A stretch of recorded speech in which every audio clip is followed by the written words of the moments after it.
o juiz Luiz Márcio Vitor Alves Pereira, pela Escola Nacional da Magistratura, eu chamo para sua exposição o doutor Martônio Montalverne Barreto Lima, da Associação Nacional dos Procuradores Municipais. Senhor ministro Luiz Fux, muito boa tarde. Senhora subprocuradora da República, doutora Sandra Quirô, boa tarde. Doutora Carmen de Souza, secretária das Sessões, boa tarde. Gostaria de cumprimentar a todos que estão aqui e começar falando, senhor ministro, a respeito da análise da ação direta de inconstitucionalidade provocada pelo Conselho Federal da OAB.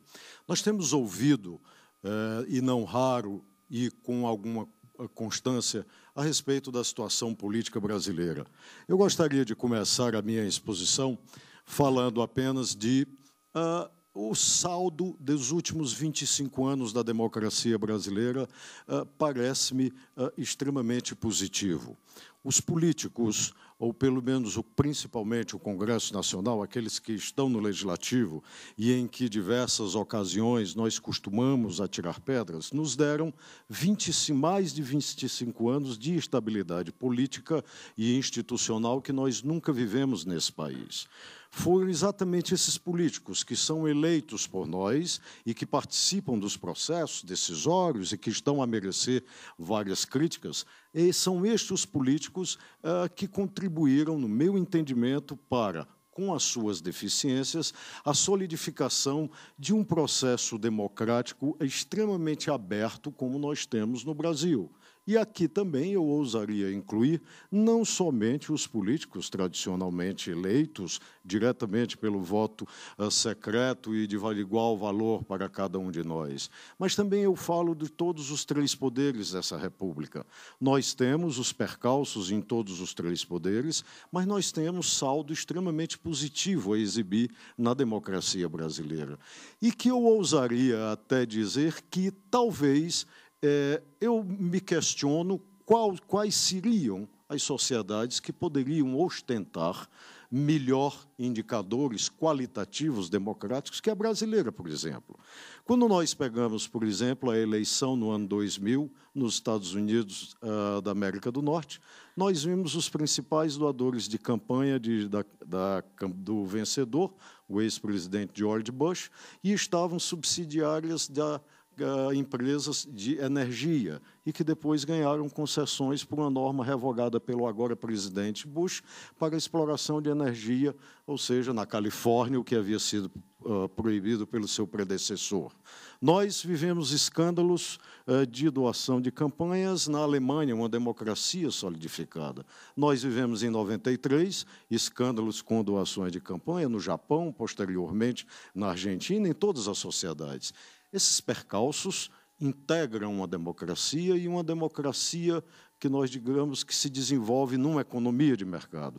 Mas esses percalços também advertem-nos de quanto nós podemos melhorar. É nesse sentido que eu gostaria de chamar a atenção para os aspectos da inicial da Ordem dos Advogados do Brasil. É claro que merece, a Ordem dos Advogados do Brasil, na minha opinião, merece todo o nosso aplauso quando se preocupa com uma questão fundamental como essa.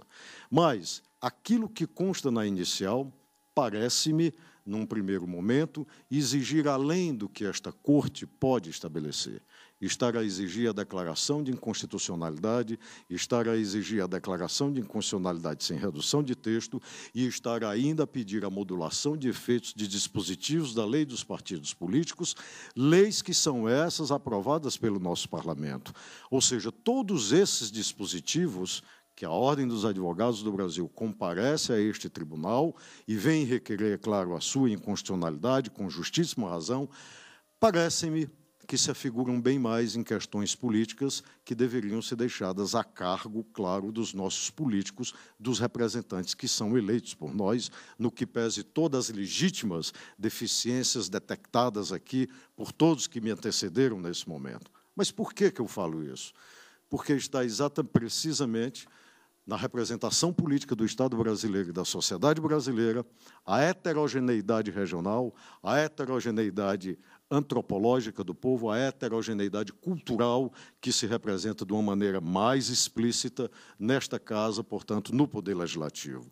Do ponto de vista constitucional, eu, sinceramente, senhor ministro, relator, com devido respeito, não enxergo nenhuma violação ao princípio da igualdade ou ao princípio republicano, na medida, claro, em que a argumentação que a OAB prevê para a proibição das campanhas de participação das pessoas jurídicas na doação de campanha venha a violar isso.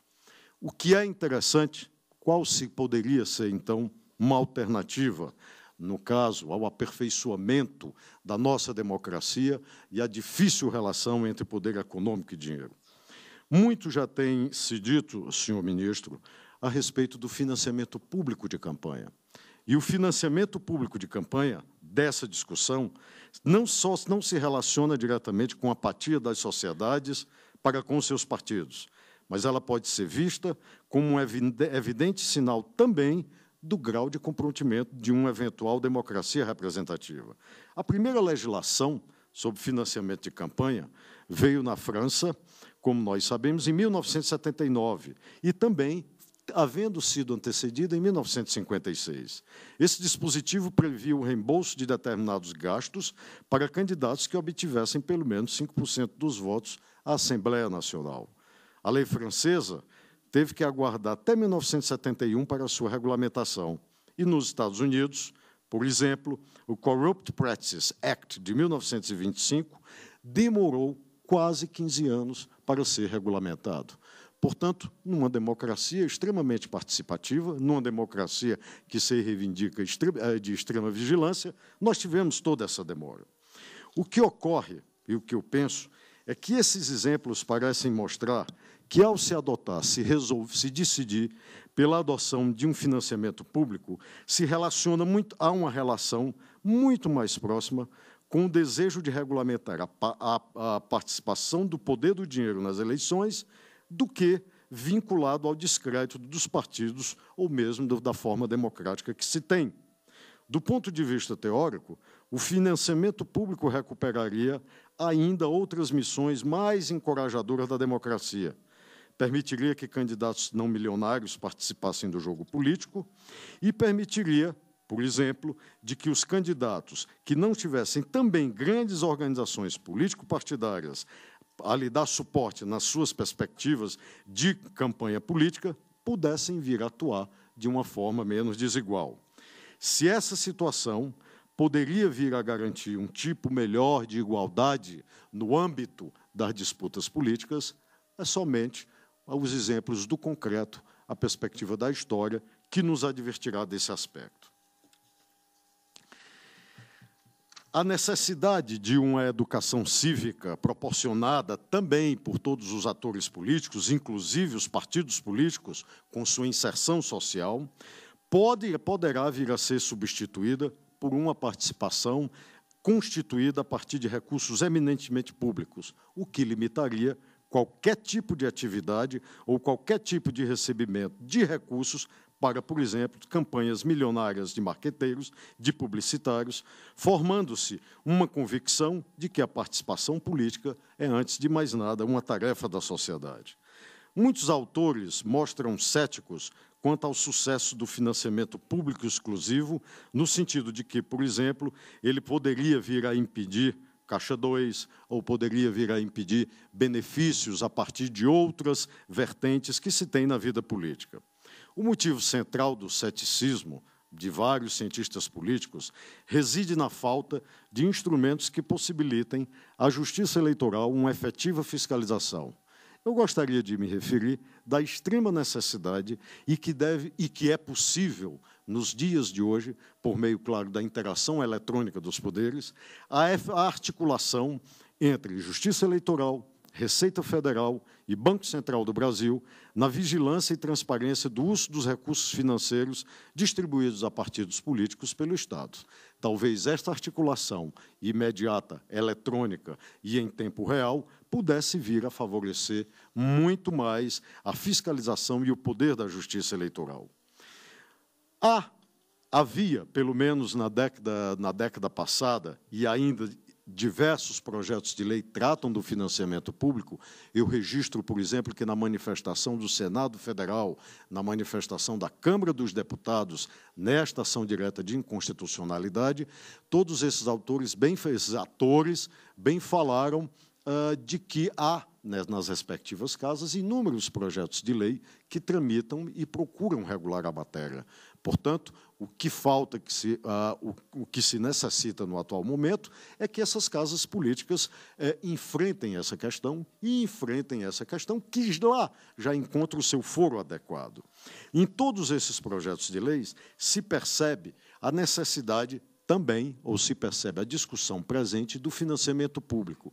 A mera exclusão da pessoa jurídica da participação nas doações de campanhas eleitorais pouco efeito terá, na medida em que permite-se, claro, a participação de pessoas físicas, e todos nós conhecemos a quantidade de pessoas físicas a possuírem mais recursos do que as outras. Portanto, com devido respeito, parece-me extremamente ilusória a capacidade de limitação de continuar por pessoas físicas na perspectiva de que se tenha um financiamento mais transparente, ou, que é o objetivo da ação direta de inconstitucionalidade, que se tenha a não influência do poder econômico nos processos decisórios. Eu gostaria de concluir afirmando que o financiamento público de campanha exclusivo ele representa uma possibilidade concreta, articulado numa base jurídica legitimada, que se encontra, claro, perfeitamente no poder legislativo desse país.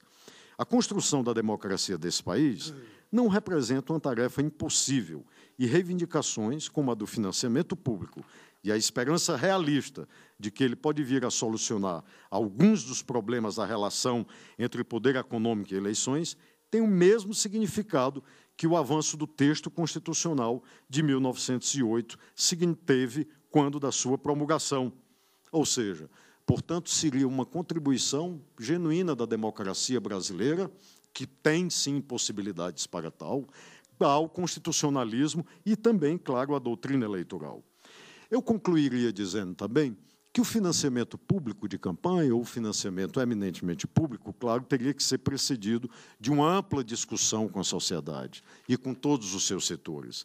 E esse financiamento público poderia vir a impedir algo que talvez nós tenhamos hoje de mais determinante durante os processos eleitorais e pré-eleitorais, como falou o colega Luiz Márcio, da Escola Superior da Magistratura, que é a divulgação. Não há uma perspectiva de construção de democracia concreta e de igualdade de disputas, desde que não se haja também algum tipo de financiamento, algum tipo de controle efetivo sobre o poder dos meios de comunicação. As reportagens, muito bem oportunamente exibidas aqui, a respeito sobre pré-candidaturas, 1 ano ou 2 anos antes da eleição, bem traduzem as preferências dos grandes conglomerados de educação, de comunicação, por este ou por aquele candidato. Ou seja, consiste também num controle do poder econômico sobre as eleições, o controle dos grandes meios de comunicação e de suas preferências perante o eleitorado. Nós não podemos ignorar toda essa participação e o papel dos grandes meios de comunicação, principalmente dos anos 90 para cá. Isso, na verdade, pouco mais não significa, nada menos do que aquilo que os novos filósofos dos anos, principalmente da ação comunicativa dos anos 80 aos anos 90, estabeleceram. Ou seja, a esfera pública passou a se constituir como um elemento fortíssimo, formador de opinião e formador de pensamento, e nessa esfera pública o poder econômico também dos meios de comunicação simplesmente passou ao largo de qualquer controle.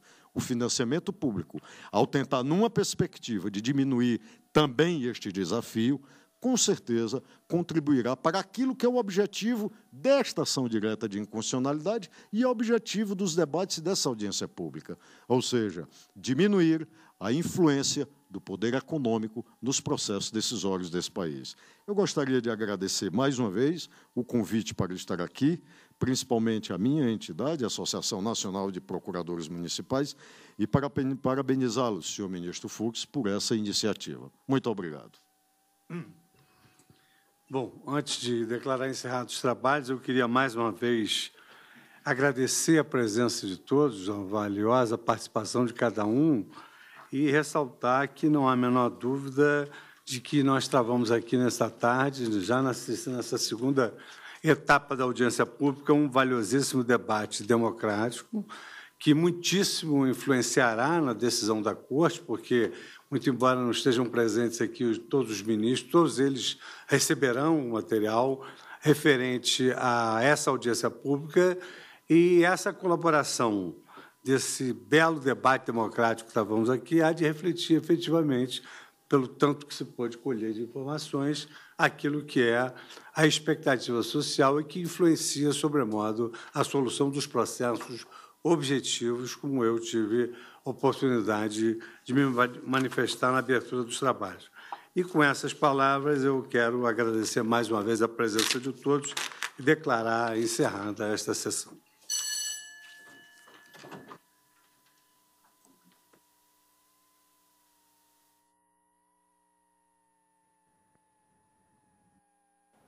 E você acompanhou ao vivo o segundo dia da audiência pública sobre sistema de financiamento de campanhas eleitorais. A cobertura completa você vai ver logo mais no Jornal da Justiça, segunda edição, que começa daqui a pouco. Obrigada pela sua companhia e permaneça aqui na TV Justiça.